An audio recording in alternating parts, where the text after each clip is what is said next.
Welcome to BSC Bihar state exam में आपका स्वागत है। आज हम लोग बीएसएससी इंटर लेवल का जो वैकेंसी निकला है उसी के लिए किरण पब्लिकेशन द्वारा वॉल्यूम 3 के माध्यम से 20 सेट का प्रैक्टिस बुक निकाले गए।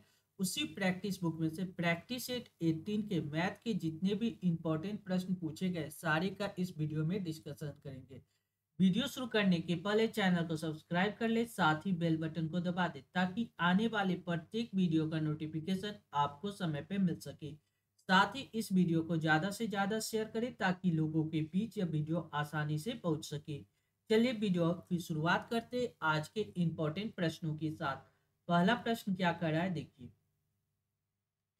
लिख रहा है यदि 5 क्रमागत सम संख्याओं का औसत 70 है तो सबसे बड़ी सम संख्या क्या है। तो देखिए, जब भी इस तरह का प्रश्न पूछे, क्या पूछ रहा है, 5 क्रमागत सम संख्या, तो ऐसी स्थिति में हम क्या करते हैं, लाइन खींच लेते हैं। कितनी संख्या, 5 संख्या, तो 5 गो लाइन खींच लीजिए, 1 2 3 4 5। अब क्या करा है, इसका औसत 70 है, तो औसत क्या होता है, नॉर्मल सी भाषा में औसत बीच वाली संख्या होता है। 1 2 3 4 5, इसकी बीच वाली संख्या ये है, इसके जगह पे हम लोग रख दिए 70। अब क्या करा, 5 क्रमागत सम संख्या, सभी संख्या क्या है, सम है, तो 70 से बड़ी सम संख्या कितना होगा, 72। इससे बड़ी सम संख्या कितना होगा, 74। पूछ रहा है सबसे बड़ी सम संख्या क्या होगा, 74, यानी करेक्ट आंसर ऑप्शन 3 इस प्रश्न का करेक्ट जवाब होगा। कौन सा, ऑप्शन 3। क्लियर है। नेक्स्ट अगला प्रश्न देखिए, लिख रहा है दो बेलन के आधार की त्रिज्या का अनुपात 3:7 है तथा उनकी ऊंचाई का अनुपात 7:9 है। उनके वक्र पृष्ठ का क्षेत्रफल ज्ञात कीजिए। सबसे पहले आपको क्या जानना है, बेलन के वक्र पृष्ठ का क्षेत्रफल क्या होता है। अगर आपको ये पता है तो आप आसानी से सॉल्व कर सकते हैं। बेलन का वक्र पृष्ठ का क्षेत्रफल होता है 2πr/h। बेलन का वक्र पृष्ठ का क्षेत्रफल क्या होता है, 2πr/h। अब देखिए, दो बेलन की आधार की त्रिज्या दिया गया, उनके वक्र पृष्ठ का क्षेत्रफल का अनुपात दिया गया है। हमको अनुपात निकालना है, यानी 2πr/r1 × h1। रेशियो कितना दिया गया है, 2πr/r2 × h2। देखिए 2π कांस्टेंट है तो कांस्टेंट आसानी से कैंसिल हो जाएगा। अब जो कह रहा है r1, यानी पहले वाले त्रिज्या कितना दिया गया, 3, r1 की जगह पे 3 रखेंगे, मल्टीप्लाई h1, हाइट कितना दिया गया, 7, यानी h1 की जगह पे 7 रखेंगे। रेशियो r2 की जगह पे कितना दिया गया, 7 यूनिट, तो 7 रखेंगे, 7 मल्टीप्लाई h2 की जगह पे कितना दिया गया, 9 यूनिट, यहाँ पे क्या रखेंगे, 9। 7 से 7 कैंसिल, 3 से 9 काटिएगा तो 3×9, यानी 1:3, यानी करेक्ट आंसर कौन सा होगा, ऑप्शन 3 इस प्रश्न का करेक्ट जवाब होगा। कौन सा, ऑप्शन 3। क्लियर है। नेक्स्ट अगला प्रश्न हम लोग देखेंगे। अगला क्वेश्चन क्या कर रहा है, संख्या 0.0623 और 1/16 से कितना कम है। कह रहा है इससे यह कितना कम है। ऐसी स्थिति में हम क्या करते, घटाते, सब्सट्रैक्शन करते, यानी 1/16 में से अगर हम 0.0623 अगर घटा दें तो वह संख्या निकल जाएगा कि कितना कम है। तो देखिए, इस बात को हम क्या लिख सकते हैं, अगर यहाँ से पॉइंट हटाएंगे तो नीचे कितना आएगा, एक पे कितना जीरो, 1 2 3 4, एक पे 4 जीरो, 1 2 3 4 लिख सकते हैं। अब हम क्या करते हैं, नीचे एक पे 4 जीरो जो दिया गया उसी का एलसीएम ले लेते हैं। 1 1 2 3 4 एलसीएम लिए, एलसीएम लीजिएगा तो 16 से ये कैंसिल हो जाएगा, आपको कितना मरते, ये आपको आ जाएगा 16 ये आपको कितना मरते आ जाएगा, आप डिवाइड कीजिएगा तो 625 मरते, कितना मरते, 625 मरते 1000 होता है। माइनस ऊपर कितना बच रहा है, 623 बच रहा है, 623। क्लियर है। जब इसको घटाइएगा तो ये ऊपर कितना बचेगा, 625 में से 623 घटाएगा 2, नीचे में कितना दिया गया, 1 पे 1 2 3 4 जीरो, 2 से काट दिया, 2 बचे 10, 5 मरते, और यहाँ पे बचेगा कितना जीरो, 1 2 3 जीरो, यानी 1/5000 इसका करेक्ट आंसर होगा। कौन सा, ऑप्शन 4 इस प्रश्न का करेक्ट जवाब हो जाएगा। क्लियर है। नेक्स्ट अगला प्रश्न देखिए, लिख रहा है एक वस्तु का अंकित मूल्य दिया गया है 2875 रुपये तथा विक्रेता ने इसकी बिक्री पर 8% की छूट दी और फिर भी उसे 15% का लाभ हुआ। वस्तु का क्रय मूल्य ज्ञात कीजिए। प्रॉफिट किस पे होता है, सबसे पहले देखिए क्रय लाभ किस पे होता है, तो क्रय मूल्य पे लाभ होता है। मान लीजिए किसी वस्तु का क्रय मूल्य की, यानी सीपी, कॉस्ट प्राइस सीपी लिख सकते हैं, सीपी है, इस पे हमको कितना हो रहा है, 15% का प्रॉफिट हो रहा है, यानी 15% प्रॉफिट का मतलब हम क्या लिख सकते हैं, 115/100, कोई दिक्कत नहीं है, बराबर। देखिए अंकित मूल्य पे हम क्या करते हैं, छूट देते हैं, यानी अंकित मूल्य कितना दिया गया है, 2,875 रुपया दिया गया। इस पे हम क्या करते हैं, 8% का छूट दिया गया। 8% छूट देना, यानी 100 में 8 रुपया का छूट दे रहे हैं, तो कितना बेच रहे हैं, 92% पे बेच रहे हैं, 92/100, बटा में 100 यहाँ भी है तो यहाँ भी कैंसिल हो जाएगा। यानी सीपी यानी कॉस्ट प्राइस, यानी क्रैमल पूछ रहा है, यानी सीपी यानी 115 से डिवाइड कीजिएगा, 2875 मल्टीप्लाई 92 डिवाइड बाई कितना लिखेंगे, 115, आसानी से। अब इसको क्या कीजिए, 5 से काट दीजिए, 5 से काटिएगा तो ये कट जाएगा, कितना मरते, 50 25 26 27 28 3 7 5 35 35 36 37 2 50 25 700 575 मरते। नीचे काटिएगा, 5 से काटिएगा, 5 2 9 10 5 3 15 23 मरते। 23 से ये कट जाएगा, कितना में, 3 चौको 12 4 मरते, 5 चौको 20 के शून्य हासिल 2 7 चौको 28 2 30 के शून्य हासिल 3 5 चौको 20 3 23, यानी 2300 रुपया, यानी करेक्ट ग्रामुल कितना हो गया, 2300, यानी ऑप्शन 3 इस प्रश्न का करेक्ट जवाब होगा, कौन सा, ऑप्शन 3। क्लियर है। नेक्स्ट अगला प्रश्न हम लोग देखेंगे। देखिए अगला क्वेश्चन क्या कर रहा है, 6 लड़के एक काम को 18 घंटे में पूरा कर सकते, 16 लड़के उसी काम को कितने घंटे में पूरा करेंगे। हमको क्या पता है, व्यक्ति मैन और टाइम को हमेशा ऊपर रखते, बाकी जो बचता है रेस्ट को नीचे रखते, ये एक कंडीशन बचता है। यानी व्यक्ति कितना है, 6 लड़का है, 6 बॉय को ऊपर रखेंगे, मल्टीप्लाई समय कितना ले रहा है, 18 घंटा में क्या कर रहा है, एक काम को कर रहा है, यानी एक काम नीचे रख देते, बराबर। अब पूछ रहा है 16 लड़के यानी 16 बॉय उसी काम को, वह जो एक काम है उसी काम को करने में कितना समय लेगा, यह टाइम पूछ रहा है। तो देखिए बी से बी कैंसिल, 16 देखिए 3 से काट दिया, 2 3 6, 2 से काट दिया, 2 8 16, 8 मरते, ये कट जाएगा कितना, 9 दूना 18, ये कट जाएगा 4 मरते, यहाँ आ जाएगा 27, ये 4 डिवाइड में मल्टीप्लीकेशन में तो डिवाइड में आ जाएगा, बराबर टाइम आ जाएगा, यानी 6 4 के 24 25 26 27, यानी 6.3/4, यानी टाइम कितना होगा, 6.3/4 घंटा, यानी करेक्ट आंसर ऑप्शन 3 इस प्रश्न का करेक्ट जवाब होगा, कौन सा, ऑप्शन 3। क्लियर है। नेक्स्ट अगला प्रश्न हम लोग देखेंगे। लिख रहा है, एक निश्चित राशि पे अर्धवार्षिक दे, एक वर्ष में चक्रवृद्धि ब्याज और एक वर्ष का साधारण ब्याज का अंतर 729 रुपया, यदि दोनों मामले में ब्याज की दर 6% है तो राशि ज्ञात कीजिए। देखिए अर्धवार्षिक है, कहने का मतलब एक साल में 2 बार इंटरेस्ट लगेगा। अर्थ इस वर्ड के कारण क्या कहा, अर्धवार्षिक कहने का मतलब रेट पहले कितना दिया गया है, रेट पहले 6% दिया गया, अर्धवार्षिक के कारण रेट न्यू रेट कितना हो जाएगा, रेट हो जाएगा कितना, 6 को 2 से डिवाइड किया 3%, और टाइम पहले ले रहा था 1 ईयर, 1 ईयर, अब क्या कर लेगा, हाफ हाफ ईयर लेगा, हाफ ईयर और एक हाफ ईयर, यानी 2 हाफ ईयर लगेगा, यानी टाइम अगर 2 हाफ ईयर यानी 2 भी मान सकते, 2 बार टाइम ले लिया। अब देखिए 3% की दर से 2 वर्ष, सिंपल इंटरेस्ट का बात की जाए, ऐसा ही बात किया जाए, रेट ऑफ इंटरेस्ट 3% है तो पहला बार 3% लगेगा, फिर अगला साल भी 3% लगेगा, यानी overall rate of interest simple interest में 6% लगेगा। लेकिन कंपाउंड का बात किया जाए, कंपाउंड इंटरेस्ट है, पहला साल तो 3% लगेगा, और दो दो साल तक 2 यूनिट का कंपाउंड कितना होगा, 3 + 3 + 3 इंटू 3/100 लिख सकते हैं। ये कितना आ जाएगा, 3 3 6 6.09, 6.09, पहले 6% सिंपल इंटरेस्ट से लग रहा था, अब कंपाउंड इंटरेस्ट से लग रहा है कितना, 6.09, यानी यह कितना जाएगा, डिफरेंस इन दोनों का कितना होगा, 0.09, कह रहा है कि डिफरेंस 0.09, यह यूनिट कितना के बराबर है, 729 के बराबर है। इतना लिखने का जरूरत नहीं था, आप डायरेक्ट यहाँ से सॉल्व पता होना चाहिए, 0.09 बनता और यहाँ से डायरेक्ट सॉल्व भी कर सकते थे, लेकिन हमने बताने के लिए ये सब किया। अब देखिए 0.09 का वैल्यू इतना है, 9 से काटेगा, 9 9 72, 81 मरते, ये पॉइंट हटेगा तो नीचे बच जाता 100, ये 100 से डिवाइड होकर मल्टीप्लाई, एक यूनिट का वैल्यू कितना आ जाएगा, 8100।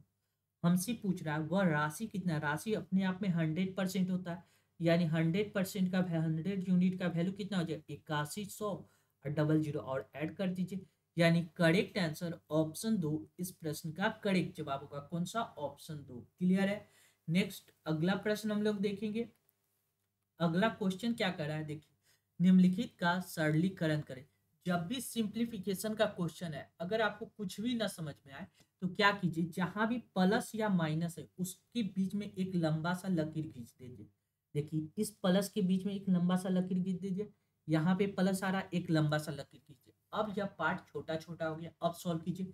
देखिए 0.7 को 0.7 से मल्टीप्लाई कीजिएगा तो कितना, 749 49, और पॉइंट यहाँ एक अंक यहाँ दो अंक, यानी 0.49 आ जाएगा इसका रिजल्ट। अब देखिए 0.7 को 7 से डिवाइड कीजिएगा तो ये डिवाइड होके कितना आ जाएगा, 0.1।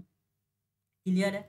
अब देखिए यहाँ कितना, 7/100। अब देखिए 7/100 को आप क्या, 7/700 को क्या लिख सकते हैं, 7 से 7 कट गया, ऊपर बच गया 1/100, यानी ये जीरो हटेगा तो कितना आ जाएगा, 0.01, यानी इसका रिजल्टेड वैल्यू कितना आ गया, 0.01।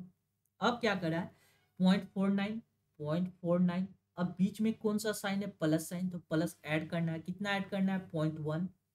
ठीक है। उसके बाद क्या है, यहाँ भी प्लस साइन है तो प्लस ऐड होगा, रिजल्टेड वैल्यू कितना, 0.01, बस इसको ऐड कर दीजिए। 9 1 10, 4 1 5 1 6, यानी 0.06, यानी करेक्ट आंसर ऑप्शन 2 इस प्रश्न का करेक्ट जवाब होगा। कौन सा, ऑप्शन 2। क्लियर है। नेक्स्ट अगला प्रश्न हम लोग देखेंगे।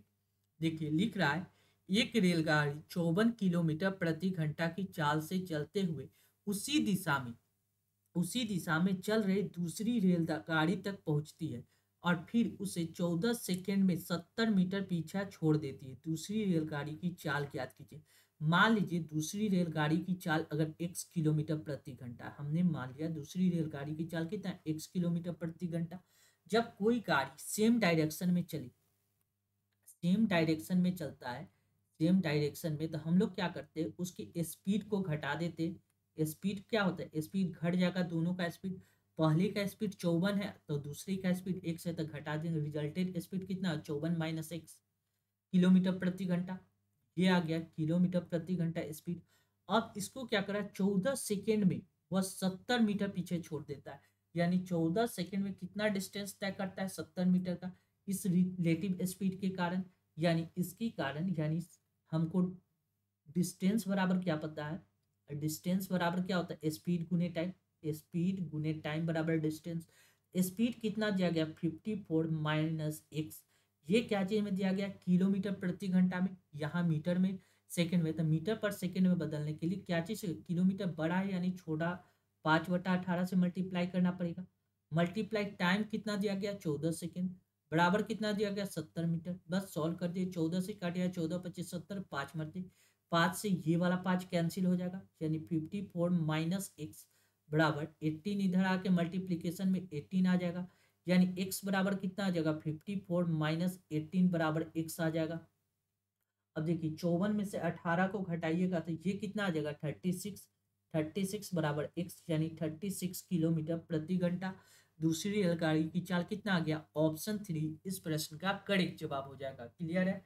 नेक्स्ट अगला प्रश्न देखिए, लिख रहा है अनुपात 3:5 के प्रत्येक पद में कौन सी संख्या जोड़ी जाए कि वह रेशियो 5:6 में बदल जाए। तो आप एक तरीका आप ये कर सकते हैं, थ्री, कोई संख्या 3:5 है, ठीक है, कोई संख्या क्या दिया गया, 3:5 दिया गया। अब इस रेशियो को अगर हमको चेंज करना है कितना, 5:6 में, कोई कांस्टेंट इसमें ऐड होगा, के, इसमें भी के कांस्टेंट ऐड होगा तो ये 5/6 होगा। जब इसको सॉल्व कीजिएगा तो यहाँ से के का वैल्यू फाइंड आउट करना है, एक तरीका ये। दूसरा तरीका हम लोग क्या देखते हैं, 3 कितना दिया गया, 5, और यहाँ कितना दिया गया, 5:6 में बदल रहा है। देखिए इन दोनों का डिफरेंस देखिए, 3 और 5 का डिफरेंस कितना आ रहा है, तो 5 और 6 का डिफरेंस कितना आ रहा है, 1। सबसे पहले काम क्या कीजिए, डिफरेंस सेम कीजिए।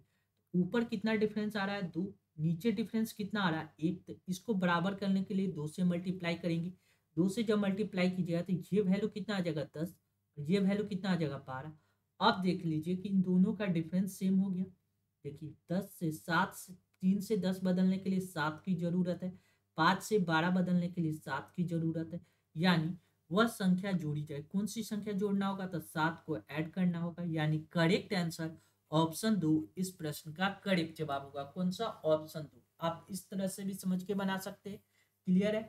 नेक्स्ट अगला प्रश्न हम लोग देखेंगे।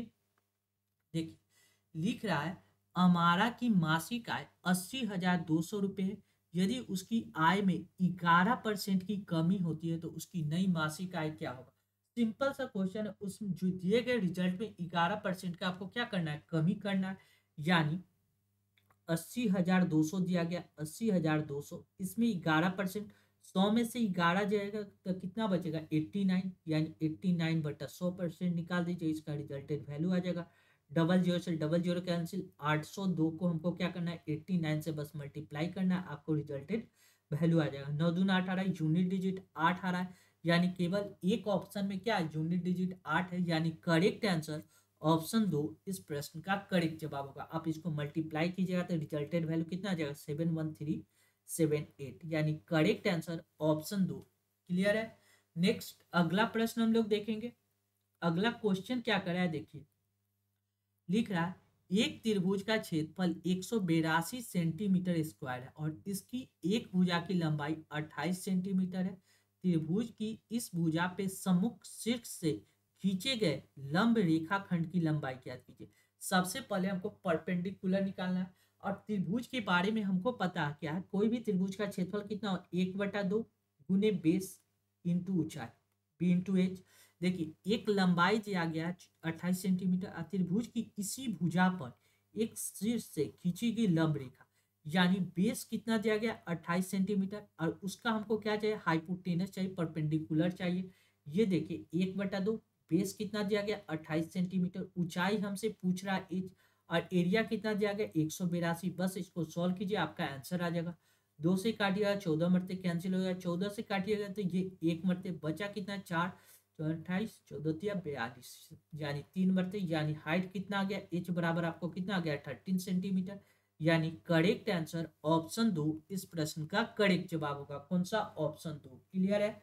नेक्स्ट अगला प्रश्न हम लोग देखेंगे। देखिए अगला क्वेश्चन क्या कर रहा है, लिख रहा है, एक फल विक्रेता फलों का 2/5 भाग 15% लाभ पे बेचता और शेष का 5% हानि पे बेचता है। यदि कुल लाभ 1800 रुपये है तो फलों का कुल क्रय मूल्य ज्ञात कीजिए। यानी टोटल वह कितना रुपया में खरीदा था फल, वह ज्ञात करना है। मान लीजिए एक फल विक्रेता फल का 5 यानी टोटल 5 यूनिट खरीदा था, मान लीजिए उसमें से 2 भाग 5 का 2/5 निकालिएगा तो कितना होगा 2, जो बचा हुआ 5 में से 2 निकालिए तो बचा हुआ रिमाइंडर कितना होगा 3। यानी क्या कर रहा है, 2/5 भाग 15% प्रॉफिट पे, अगर इसका 15% प्रॉफिट निकालेंगे तो कितना आएगा, 15 दूना 30, 30% का प्रॉफिट हो रहा है, ठीक। और शेष को 5% हानि पे बेच रहा है, यानी 5% हानि का मतलब कितना हो जाएगा, 5×15, यानी ओवरऑल 15% का क्या होगा, लॉस होगा, लॉस होगा।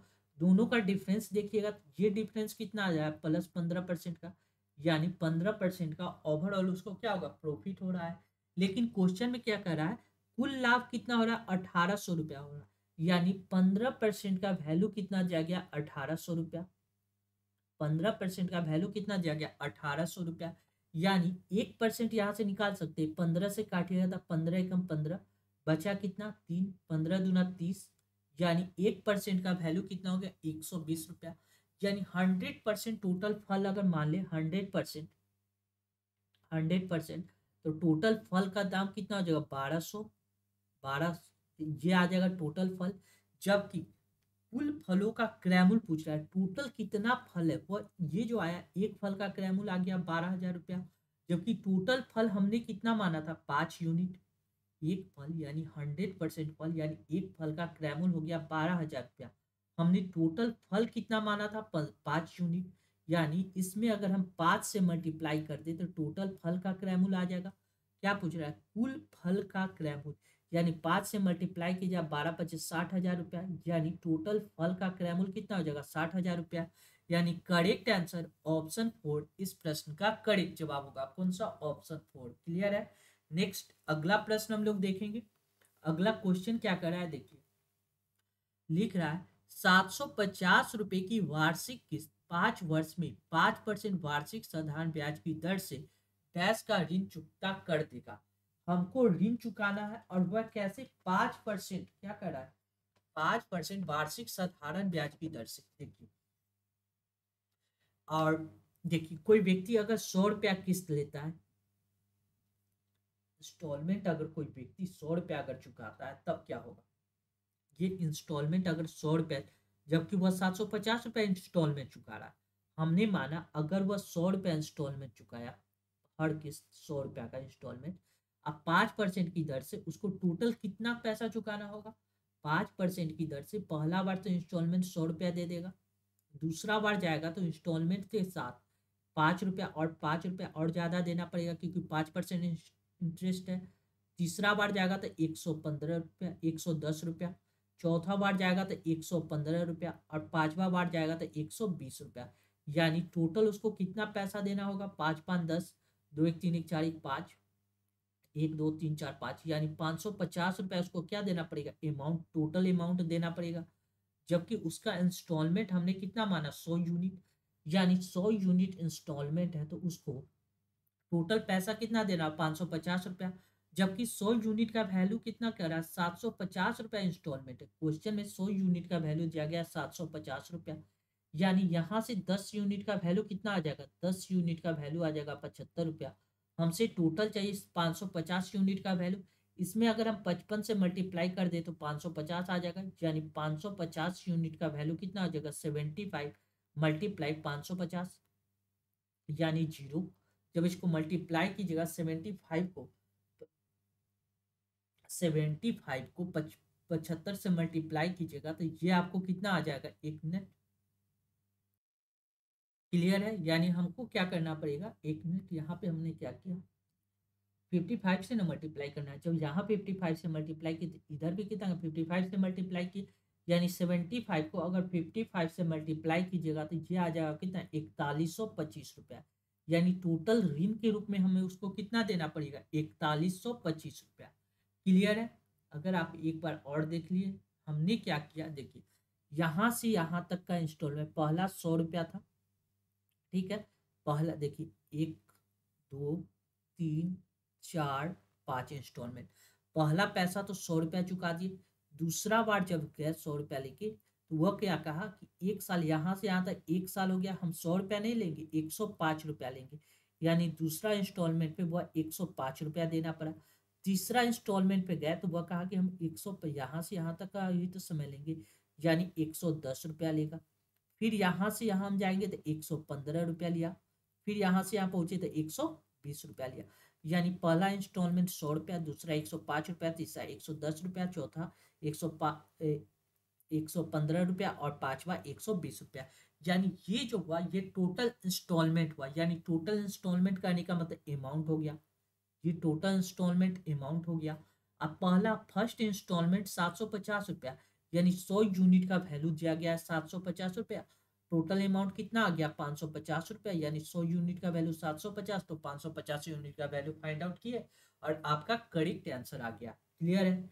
नेक्स्ट अगला प्रश्न हम लोग देखेंगे, क्या करा है, 7 से बड़ी अभाज्य संख्या को 6 से विभाजित करने पर क्या शेष प्राप्त होगा। देखिए 7 7 है, उसके बाद बड़ी अभाज्य संख्या कौन सा है, 11 है, उसके बाद बड़ी अभाज्य संख्या कौन सा होगा, 13 होगा, बस दो ही लेते। 11 को अगर 6 से डिवाइड कीजिएगा तो रिमाइंडर कितना बचेगा, 6 ही कम 6, 6 4 10 5 11, यानी यहाँ से रिमाइंडर कितना बच रहा है 5।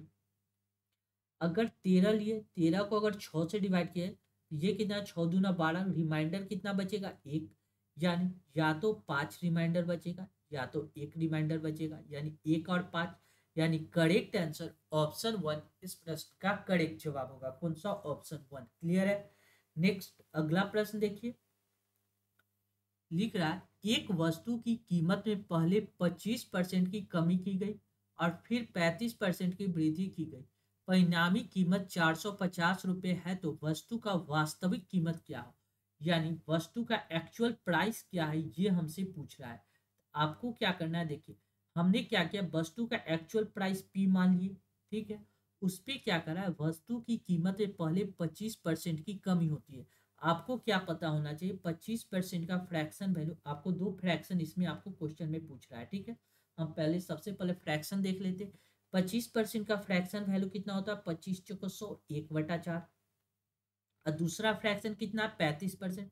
35% का हमको डायरेक्ट फ्रैक्शन याद नहीं होता है, लेकिन हम क्या कर सकते हैं, 5% का फ्रैक्शन वैल्यू हमको पता है, 5 दूना 10, 1/20 होता है। अगर इसमें 7 से मल्टीप्लाई करें तो ये कितना हो जाएगा, 35%। यानी 35% का फ्रैक्शन वैल्यू कितना हो जाएगा, 7/20। ये बात तो आपको क्लियर कंप्लीट हो गया। अब क्वेश्चन में जो कर रहा है उसके हिसाब से सॉल्व करते।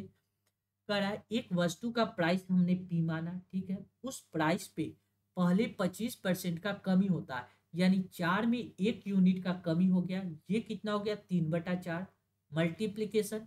आगे क्या करा, 35% का वृद्धि होता है, 35% वृद्धि मतलब 20 में 7 का वृद्धि, यानी ये कितना हो गया, 27/20 बराबर ये रिजल्टेड वैल्यू कितना आता है, 405 रुपया कीमत प्राप्त हो जाता है।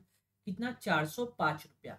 अब इसी को सॉल्व कीजिएगा, आपका रिजल्टेड आंसर आ जाएगा। देखिए 3 से काटिएगा तो ये कट जाएगा, कितना मरते, 3 एकम 3, 3×4 9, 3×5 15, 135 मरते, आसानी से कट गया। अब देखिए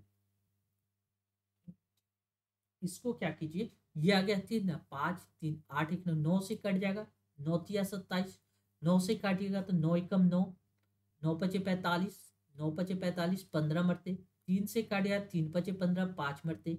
यानी पी फॉर प्राइस कीमत कितना हो जाएगा, 4 दूना 8, 5 × 80, यानी 8×5 = 40, यानी 400 रुपया उसकी वस्तु का क्या था, कीमत था। यानी करेक्ट आंसर ऑप्शन 4 इस प्रश्न का करेक्ट जवाब होगा। कौन सा, ऑप्शन 4। क्लियर है। नेक्स्ट, एक किसी काम को पूरा करने में 20 से दुगना कुशल है। यहाँ पे क्वेश्चन में क्या कर रहा है, इस लाइन में क्या बता रहा है, यहाँ से यहाँ तक इफिशियंसी बता रहा है। इफिशियंसी किसका, ए और बी का इफिशियंसी का बात कर रहा है। इफिशियंसी का बात कर रहा है किसका, ए और बी का इफिशियंसी। यानी एक किसी काम को पूरा करने में 20 से दुगना कुशल, यानी अगर बी का इफिशियंसी 1 है तो ए का इफिशियंसी कितना होगा, 2। वे दोनों एक साथ मिलकर काम करे तो 20 दिन में पूरा हो जाता है। अगर दोनों एक साथ काम करेगा तो एक दिन में कितना काम करेगा, 3 काम करेगा।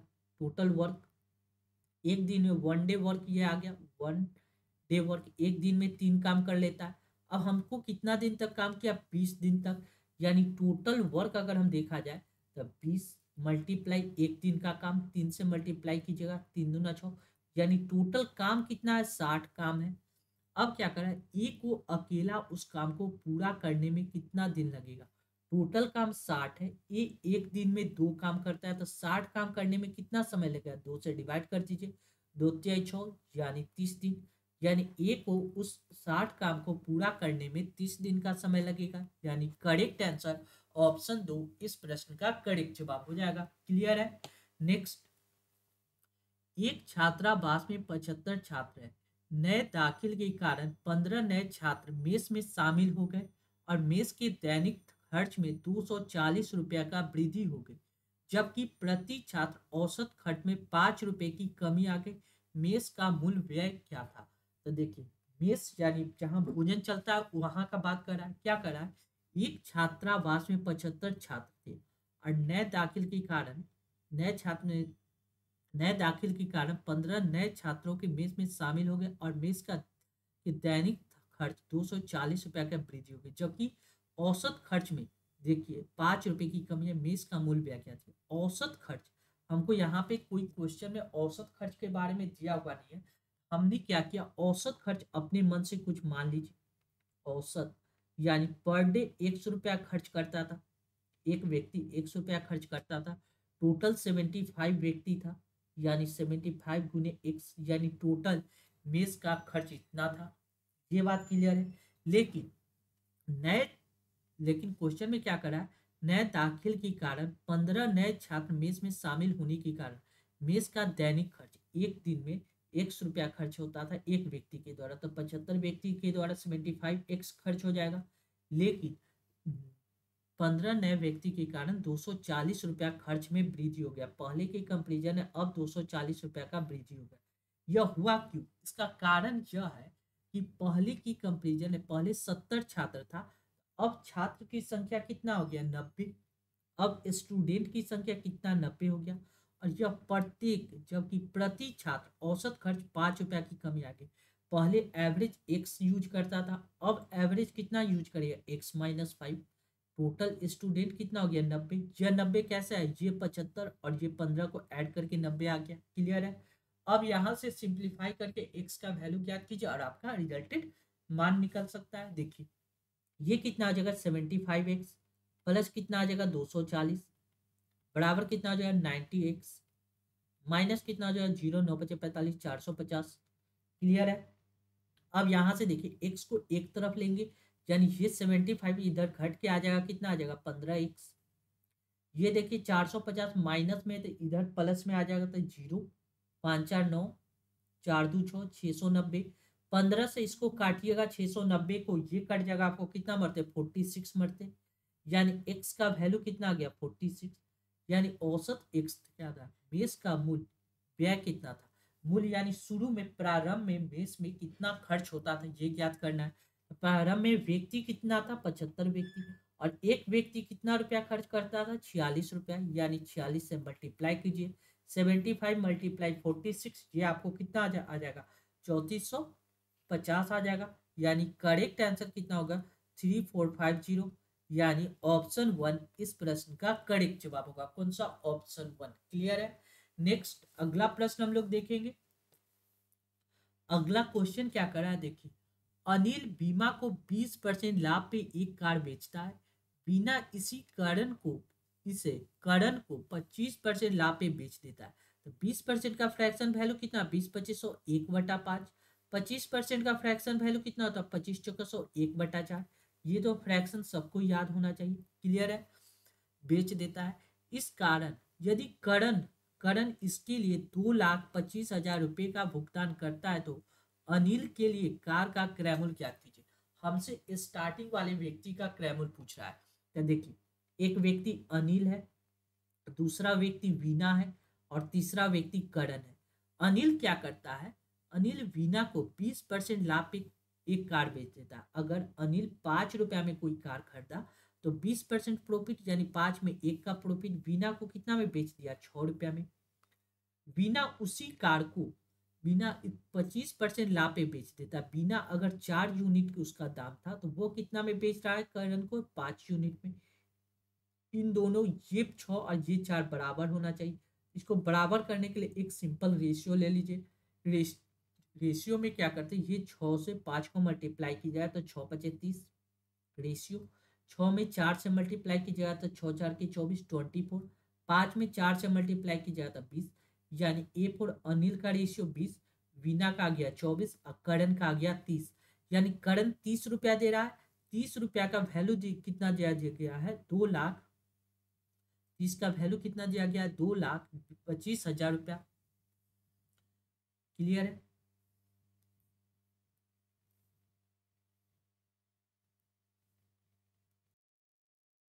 देखिए 30 यूनिट का वैल्यू कितना दिया गया 2,25,000 रुपया। 2,25,000 रुपया। यानी इसको काटिएगा तो 0 से 0 कैंसिल, 3 से काटिएगा 3 7 21 7 मरते 3 5 15 यानी 7500 रुपया। यानी एक यूनिट का वैल्यू कितना आ गया 75,000 रुपया। तो हमसे क्या पूछ रहा है 20 यूनिट का वैल्यू। इसमें 75 से मल्टीप्लाई कीजिए ये के साथ 3 7 21 7 और 3 5 15। ठीक है। यहाँ 3 को 0 है यानी एक यूनिट का वैल्यू इतना है।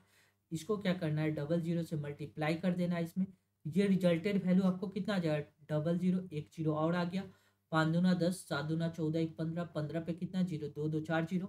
यानी करेक्ट आंसर ऑप्शन 3 इस प्रश्न का करेक्ट जवाब होगा। कौन सा ऑप्शन 3। क्लियर है। नेक्स्ट अगला प्रश्न हम लोग देखेंगे। लिख रहा है किसी धनराशि पे साधारण ब्याज मूलधन का 4 गुना है। सिंपल इंटरेस्ट क्या है प्रिंसिपल का 4 गुना है। यानी प्रिंसिपल अगर पी है तो सिंपल इंटरेस्ट कितना होगा एसआई क्या होगा प्रिंसिपल का 4 गुना यानी 4p। एसआई क्या होगा 4p। ये पी क्या है प्रिंसिपल तो एसआई कितना होगा 4p। वार्षिक दर प्रतिशत और वर्ष में समय बराबर है तो वार्षिक दर प्रतिशत ज्ञात कीजिए। तो देखिए सिंपल इंटरेस्ट का जो फॉर्मूला होता है उसका यूज कीजिएगा तो आप इसको आसानी से सॉल्व कर सकते हैं।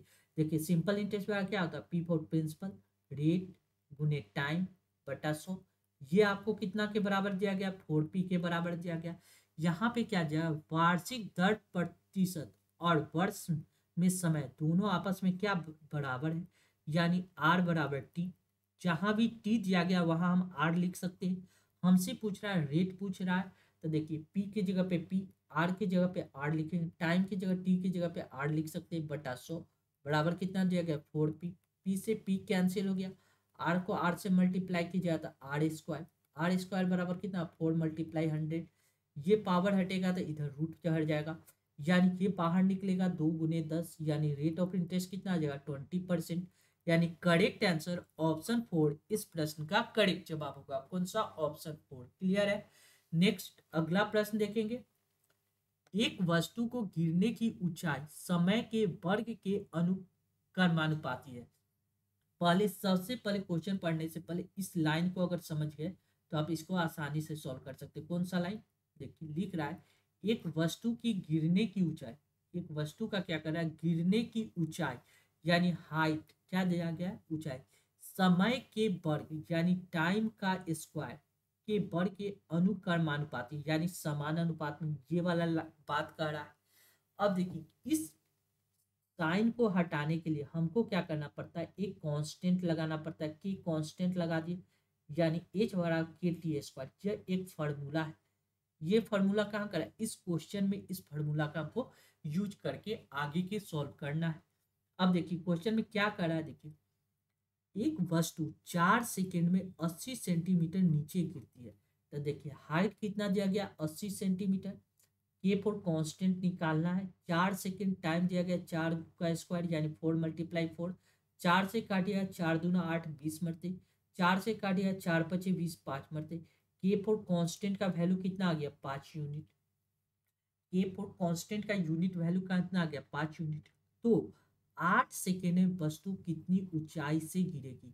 अब अगला क्वेश्चन पूछ रहा है हाइट पूछ रहा है, क्वेश्चन एज पूछ रहा है, के फॉर कांस्टेंट दिया गया, टाइम भी दिया गया टी स्क्वायर, यानी के की जगह पे हम 5 रख सकते हैं। टाइम कितना दिया गया 8 सेकेंड में, यानी 8 का स्क्वायर की जगह 8 × 8 अठी अठी 64, 64 को 5 से मल्टीप्लाई की जगह 64 मल्टीप्लाई 5 कितना 5 को 20, 6×25 = 32 यानी 320। यानी करेक्ट आंसर कौन सा होगा? ऑप्शन 2 इस प्रश्न का करेक्ट जवाब होगा। कौन सा? ऑप्शन 2। क्लियर है। नेक्स्ट अगला प्रश्न हम लोग देखेंगे। अगला क्वेश्चन क्या कर रहा है, देखिए एक कक्षा में लड़कों का औसत आयु 16 वर्ष है, जबकि 13 वर्ष औसत आयु वाले 4 लड़कों को कक्षा में प्रवेश दिया गया। तो कक्षा की औसत आयु में 6 माह की कमी आ गई। कक्षा में शुरुआत में कितने लड़के थे? सबसे पहले ऐसे क्वेश्चन को बेसिक कंसेप्ट से समझने की कोशिश कीजिए। जब आपका बेसिक कंसेप्ट अच्छा होगा तो और इसको ट्रिक से भी समझ लेंगे। इस क्वेश्चन में हम चाहते हैं कि बेसिक से और नए नए क्वेश्चन में हम लोग इसको ट्रिक से समझेंगे। इसमें बेसिक क्या कर रहा है, एक कक्षा में लड़कों की औसत आयु 16 वर्ष है। हमने क्या किया, लड़का बॉय बी है, एवरेज 16 है, तो टोटल आयु कितना होगा 16 को अगर 16 एवरेज है, टोटल लड़का बी है तो बी से मल्टीप्लाई कर दिए, यानी 16 × बी, ये आ गया कितना टोटल एवरेज। जबकि 13 वर्ष औसत आयु वाले 4 लड़की को कक्षा में प्रवेश किया गया। अगर यह 4 व्यक्ति 13 वर्ष का एवरेज के साथ कक्षा में प्रवेश करता है तो टोटल एज कितना हो जाएगा 13 × 4, यानी 13 को 4 से मल्टीप्लाई कीजिएगा, ये कितना आ जाएगा 52, यानी 13×4 = 52, यानी 52 का वृद्धि हो जाएगा। लेकिन यह वृद्धि होने के कारण आगे क्वेश्चन में क्या कर रहा है, तो कक्षा की औसत आयु 6 माह की कमी आ गई। पहले एवरेज हमने कितना था, पहले एवरेज कितना था 16 वर्ष। अब क्या करा है 6 माह की कमी आ गई। 6 माह को क्या लिख सकते 1/2 ईयर, 1/2 साल लिख सकते 6 माह को 1/2 साल, यानी 6 माह यानी 1/2 साल का एज में कमी आ गया एवरेज एज में। यानी पहले जितना एवरेज था, पहले 16 एवरेज था, अब उसमें 1/2 का कमी आ गया, यानी 16×2 = 32, 32 में से एक गया कितना हो गया 31/2, यानी एवरेज एज कितना हो गया 31/2। अब नया एवरेज एज कितना हो गया 31/2। यह क्यों हुआ, क्योंकि 13 वर्ष पहले 4 लड़के की कक्षा में प्रवेश, तो कक्षा की औसत आयु इतना की कमी हो गई। कक्षा देखिए यह कमी होने के यह एवरेज हो गया, नया एवरेज, यह नया एवरेज हो गया। और यह औसत पहले टोटल टोटल स्टूडेंट कितना था, पहले 20 स्टूडेंट था, अब 4 लड़के और आ गए, यानी टोटल स्टूडेंट की लड़के की संख्या कितना आ गया, b+4। अब इन दोनों इक्वेशन को सॉल्व करके आप यहाँ से b का वैल्यू निकाल सकते हैं आसानी से। देखिए यहाँ कितना हो जाएगा 16b प्लस कितना हो जाएगा 52, बराबर क्या लिख सकते हैं 31/2, 31/2b प्लस कितना आ जाएगा, 2 से मल्टीप्लाई, 2×2 = 4, 2 × 31 को 2 से मल्टीप्लाई कीजिएगा तो 62 आ जाएगा। ये बात क्लियर है। b को एक तरफ ले लेंगे तो 16b माइनस कितना आ जाएगा 31/2b बराबर कितना आ जाएगा, ये 52 प्लस में तो इधर आके घट जाएगा तो ये कितना बचेगा 10। यहाँ देखिए 16×2 = 32, 32 में से 31 जाएगा तो कितना हो जाएगा 1/2b, ये कितना के बराबर है 10 के बराबर है। तो b बराबर कितना हो जाएगा 10×2 = 20 यानी 20, यानी b यानी बॉय लड़के की एवरेज एज कितना आ गया, कक्षा में लड़कों की संख्या कितना आ गया 20, यानी करेक्ट आंसर ऑप्शन 2 इस प्रश्न का करेक्ट जवाब होगा। ये बेसिक भी है और अच्छा भी है, तरीका समझ से आप आसानी से सॉल्व कर सकते हैं। क्लियर है। नेक्स्ट, यदि एक खोखले गोले को उसके बाह्य और आंतरिक व्यास क्रमशः 6 सेंटीमीटर और 4 सेंटीमीटर है को पिघलाकर 8 सेंटीमीटर आधार व्यास की एक शंकु बनाया जाता है, तो इस शंकु की ऊंचाई, जब भी कोई चीज चेंज हो, चेंज जब भी हो, कोई भी चीज चेंज हो तो हमको चेंज के स्थिति में हमको आयतन वॉल्यूम के बारे में जानकारी होना चाहिए, वॉल्यूम। ठीक, यानी चेंज जब भी हो, जैसे एक गोला चेंज हो रहा है किसमें, शंकु में, तो हमको सबसे पहले गोला का आयतन मालूम होना चाहिए, गोले का आयतन क्या होता है, और उसके बाद शंकु का आयतन क्या होता है। ये दो चीज अगर जानकारी है तो आप इसको आसानी से सॉल्व कर सकते हैं। तो गोला का आयतन बात कर सकते हैं, गोला का, और दूसरे आयतन किसका, शंकु का, शंकु का। ठीक, गोला का आयतन कितना होता है 4/3 πr3, गोला का आयतन होता है 4/3 πr3, और शंकु का आयतन होता है 1/3 πr²। ठीक, दोनों आपस में बराबर होंगे, दोनों आपस में बराबर होगा क्वेश्चन के हिसाब से। अब क्या करा है, एक खोखला गोला, यानी ये बड़े वाले आर में से छोटे वाले आर को घटा, इस क्वेश्चन के हिसाब से ये फॉर्मूला कैसे बनेगा, देखिए 4/3 π into capital R³ minus small r³। ठीक है, क्योंकि यह कैसा गोला है, खोखला गोला है। और शंकु का आयतन निकालना है 1/3 πr²h, यहाँ से h का वैल्यू निकालना है। देखिए ये 3 कांस्टेंट है, कैंसिल हो जाएगा, ये पाई भी कांस्टेंट है, कैंसिल हो जाएगा।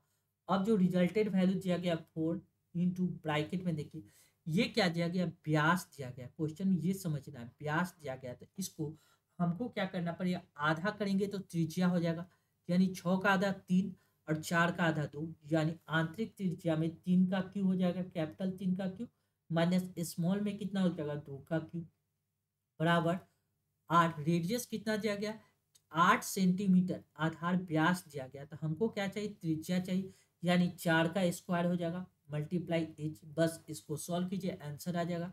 4 से एक पावर कैंसिल हो जाएगा, 3 का क्यू कितना होता है 27, 2 का क्यू कितना होता है 8, 27 में से 8 घटाइएगा तो ये आ जाएगा आपको कितना 19, 19 बराबर कितना आ जाएगा 4h, ये 4 डिवाइड में आ जाएगा तो 19/4 बराबर कितना आ जाएगा h, यानी ये रिजल्टेड वैल्यू आपको कितना आ जाएगा 4×4 = 16, 16 17 18 19, यानी 4.3/4, यानी करेक्ट आंसर ऑप्शन 1 इस प्रश्न का करेक्ट जवाब होगा। कौन सा, ऑप्शन 1। क्लियर है। नेक्स्ट अगला प्रश्न हम लोग देखेंगे। अगला क्वेश्चन क्या कर रहा है, देखिए एक व्यक्ति की मासिक आय 27,000 रुपये है और उसके मासिक व्यय 18,000 रुपये है। अगले वर्ष उसकी आय में 28% की वृद्धि होती है और उनके व्यय में 14% की वृद्धि होती है। उससे बचत में प्रतिशत वृद्धि क्या कीजिए। सबसे पहले आपको क्या करना है, देखिए कोई व्यक्ति 27,000 रुपया कमाता है, ठीक है, और वह क्या करता है 18,000 रुपये मासिक खर्च कर देता है, 18,000 रुपया खर्च कर देता है, तो सेव कितना करता है 9,000 रुपया, 9,000 रुपया का वह सेव कर रहा है। अब क्या कर रहा है, उसके इनकम, इनकम माइनस एक्सपेंडिचर बराबर सेविंग होता है। क्लियर है। अब इनकम में क्या हो रहा है 28% की वृद्धि हो रहा है, यानी 28% वृद्धि कराने का मतलब 128% इसका निकाल देंगे, यानी 27,000 का 128% निकालिएगा तो ये आ जाएगा आपको कितना 34,560 रुपया, कितना 34,560। और क्या करा उनके व्यय में, यानी 18,000 का हमको क्या करा 14% का वृद्धि, यानी 114% निकाल देना है। 114% निकाल दीजिएगा इसका, यानी 18,000 का 114% निकालिएगा तो 20,520 आ जाएगा। कितना 20,520 आ जाएगा। अब इन दोनों का डिफरेंस निकालिएगा तो ये डिफरेंस आ जाएगा कितना 1440। यानी पहले 9,000 रुपया सेव करता था, अब सेव कितना कर रहा है 14,040 रुपया। यानी कितना ज्यादा सेव कर रहा है, तो 50-40 ज्यादा सेव कर रहा है। कितना 50 रुपये 40, और यह कितना पे 9,000 पे। 9,000 पे पहले से कंपेरिजन मल्टीप्लाई 100 करके परसेंटेज वैल्यू निकाल देंगे। डबल जीरो से डबल जीरो, एक जीरो से एक जीरो, 9 से काटिएगा तो 9 पचे 45, 5 मरते 9 छक 54, 6 मरते 54, 54 4। अब बच रहा है कितना 64, यानी 56।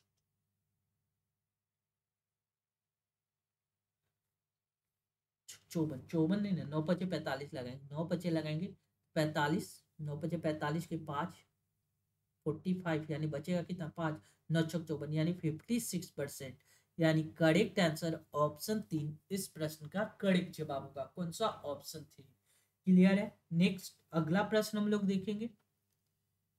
लिख रहा है एक स्कूल में 10वीं कक्षा में छात्रों की औसत आयु 100 सेंटीमीटर है। लड़कों का औसत यानी बॉय का एवरेज दिया गया, एक तरफ गर्ल का एवरेज दिया गया। बॉय का कितना 118, गर्ल का कितना दिया गया 95। ओवरऑल दोनों का एवरेज कितना दिया गया 100। जब बॉय या गर्ल के एवरेज घटाएंगे तो ये आ जाएगा 5। 118 में से 100 घटेगा तो 18।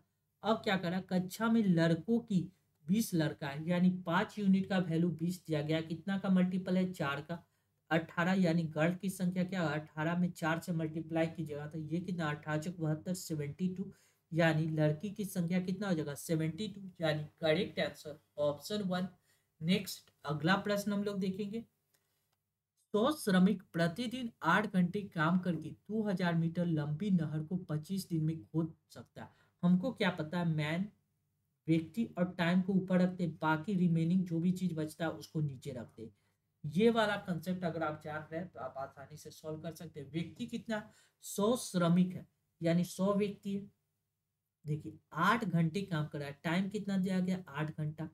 टोटल काम कितना कर रहा है 2,000 मीटर लंबे नहर को खोद रहा है, ठीक है। और 25 दिन में ये क्या समय दिया गया, टाइम और समय दोनों सेम होता है, 25 से मल्टीप्लाई कर दीजिए बराबर। अब देखिए क्या ऐसे ही 28,000 मीटर लंबा एक नहर को खोदना है। 2800 मीटर लंबा को 5 घंटे काम करवाना है, ठीक है। 32 दिन तक काम करवाना है।